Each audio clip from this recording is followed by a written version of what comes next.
There is no denying the feeling of appreciation I get when I'm playing an amazing game that runs in high gear all the time. But that feeling is very quick to dissipate when those gears start to grind and gameplay starts to show glaring flaws.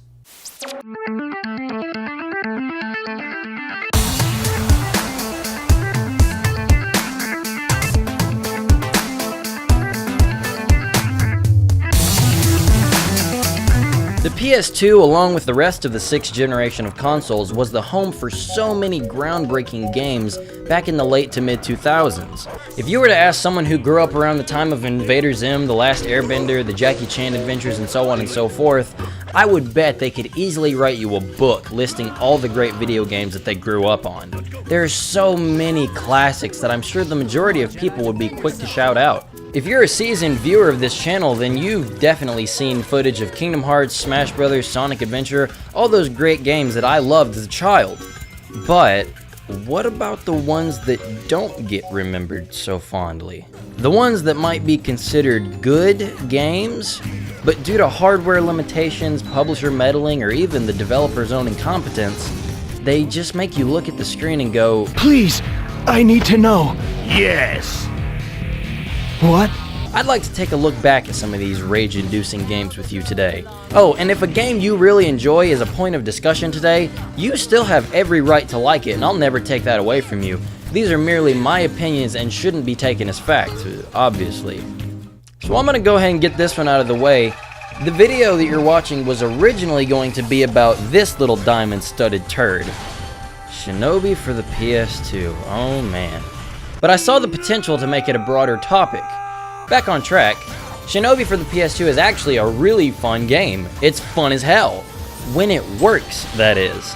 Let's take it from the top. The game controls like an absolute dream. Your boy Hatsuma is able to do all kinds of flashy ninja-esque things. All of his abilities can chain into one another smoothly, and it does a really good job of giving you tools and moves that are actually worth using. Enemies, for the most part, are fun to fight with and provide a well-balanced challenge, and the game combines the engaging parkour and exciting enemies to really bring a solid package to you. A solid package made out of styrofoam! This game's camera is the most atrocious camera I have ever struggled with. I honestly don't think the actual threats in the game killed me nearly as much as the camera either led me into an attack or off a ledge. You can only control the camera's Y-axis with the right analog stick, up and down. No X-axis manipulation here, folks. The most comfortable way I found myself playing through the game was by holding down the L1 button, which keeps the camera behind Hatsuma at all times. But this also makes it very easy to get mental whiplash when having to look to your back in succession. A perfect example of this frustration is in this level, on the climb to the top of the final boss's arena. There are enemies getting in your way, a constantly jittery camera, and the fear of getting hit means that you'll be forced all the way back down and have to climb back up. Knockback is stupid. Knockback is stupid. But the game shines stupendously at times. Like this guy in stage 5A. He's vulnerable to all my attacks, hits like a truck, he's just as fast as I am, but he never feels like he has any unfair advantages. This is a boss done exceptionally well. Bosses are also quite a fickle thing in this game due to your sword's properties though. After the first couple missions you gain this demon sword, and when you kill an enemy with this sword, it will consume their soul and become stronger for you. Cool mechanic, right? The more enemies you kill in a single combo, the stronger a single slash will be. But this is where I think Shinobi tries to have its cake and eat it too, and ends up destroying the experience for the player in the process. It gives you all these bosses with interesting designs and movesets, but why should you care? All you have to do to win is wait for the enemies to appear, kill them all, and then land one single hit on the boss.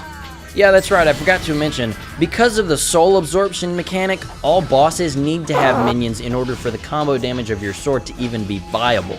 If you try to just go attack the boss head on, you're going to be chopping at that tree for a long time.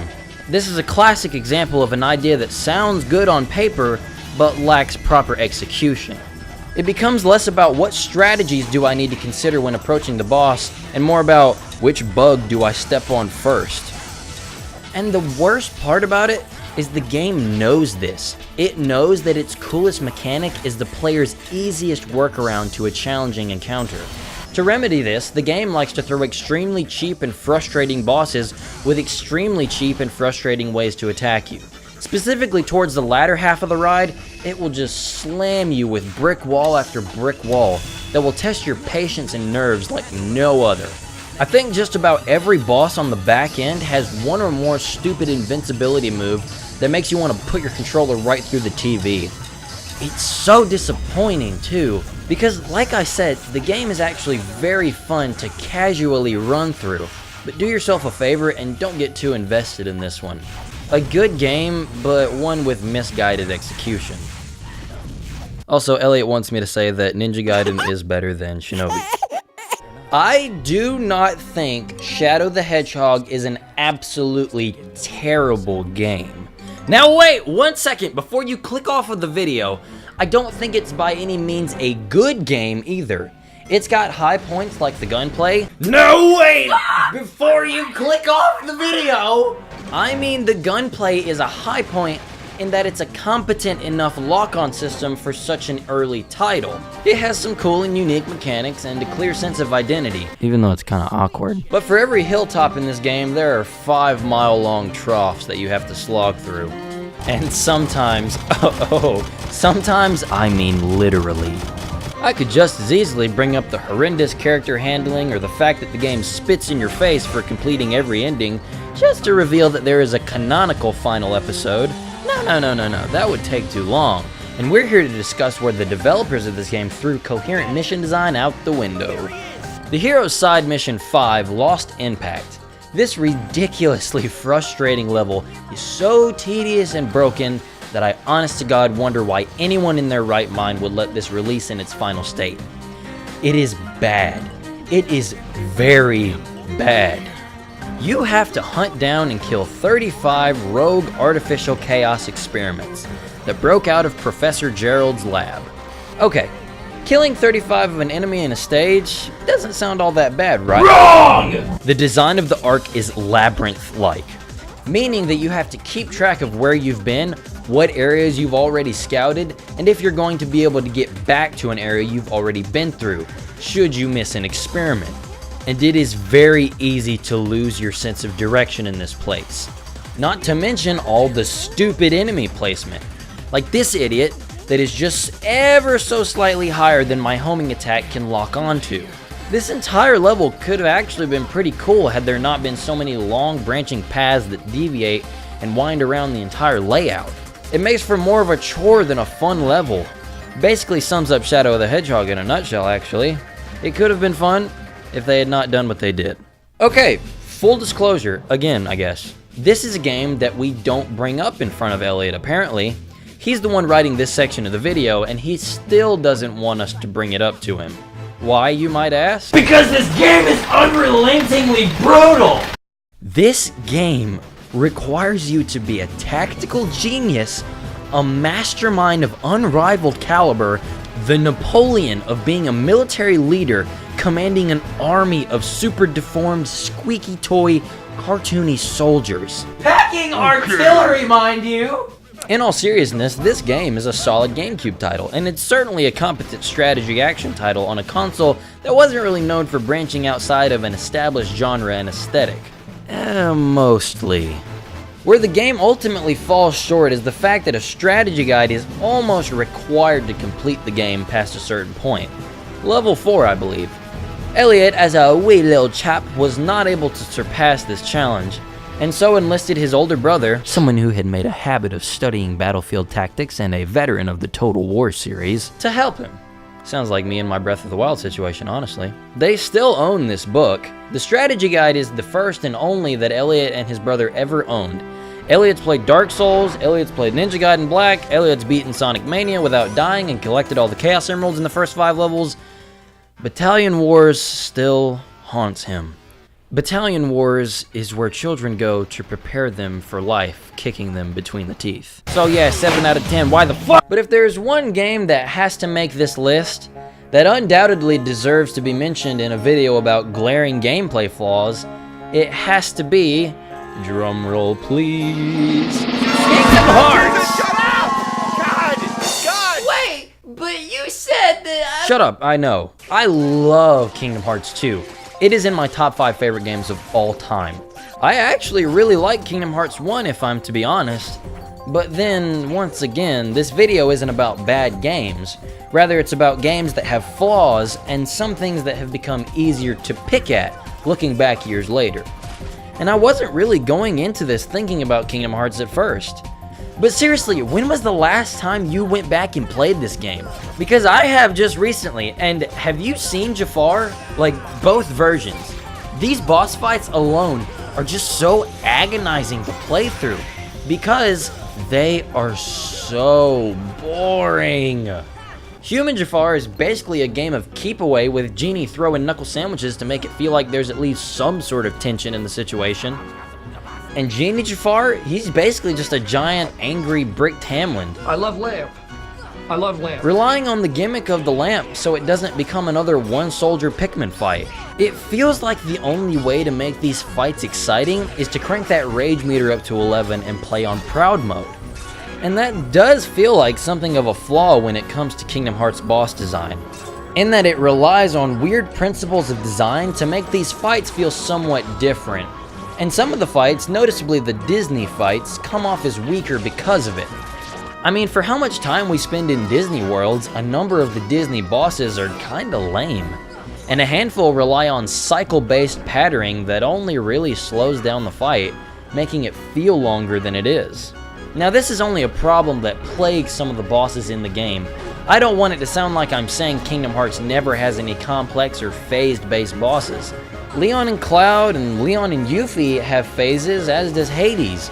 And Riku's fight in Hollow Bastion is probably the single best example of a boss with phases and a decent amount of challenge. And Sephiroth, he has so many damn phases, and it's so hard he almost isn't even fun to fight. But just almost. My point is that there are so many bosses in Kingdom Hearts that just aren't really fun to fight. Jafar, like I already mentioned, but what about this stupid jar centipede in Agrabah? Thank you, Sonic Blade. Lots of hate on Agrabah today, huh? Or Oogie Boogie in Halloween Town. Or Oogie Manor, you know, the platforming-based hide-and-seek smack-all-the-purple-pimples boss. Or the Cave of Wonders head. Man, so much Agrabah hate today. Having to wait for the cave to plant its snout in the ground so you can climb up and attack the eyes? Just what? Why? Clayton, hunter of man and beast? Hercules, son of Zeus?